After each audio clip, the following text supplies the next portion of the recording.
Ai carabinieri ha raccontato che ultimamente la sua vita coniugale era scandita da litigi sempre più violenti con un marito che aveva iniziato anche ad aggredirla fisicamente. Un'aggressività culminata lo scorso luglio con un nuovo violento alterco in cui lui l'aveva insultata e minacciata anche di morte, stringendole le mani alla gola nel tentativo di strangolarla, fermandosi poi autonomamente. Ora le manette si sono strette ai polsi di un 49enne di Cona, arrestato dai carabinieri di Cavarzere con l'accusa di maltrattamenti in famiglia. Il provvedimento di custodia cautelare in carcere è stato deciso dal GIP del Tribunale di Venezia per evitare che avvengano altre aggressioni e rappresenta l'epilogo di un'attività di indagine scaturita da un'istanza di ammonimento del questore nei confronti del marito, presentata dalla donna che qualche giorno prima aveva sporto querela.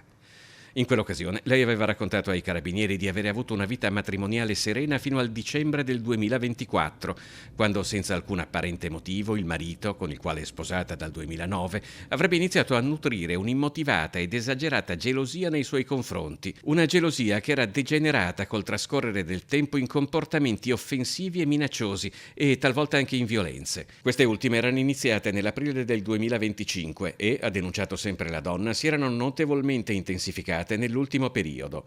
Tutto fino all'arrivo dei carabinieri di Cavarzere, che hanno prelevato il 49enne, trasferendolo al carcere Due Palazzi di Padova a disposizione dell'autorità giudiziaria. Il provvedimento, del quale è stata data notizia solo oggi, è stato eseguito il 22 agosto, pochi giorni dopo il femminicidio di Tania Terrina a Camponogara.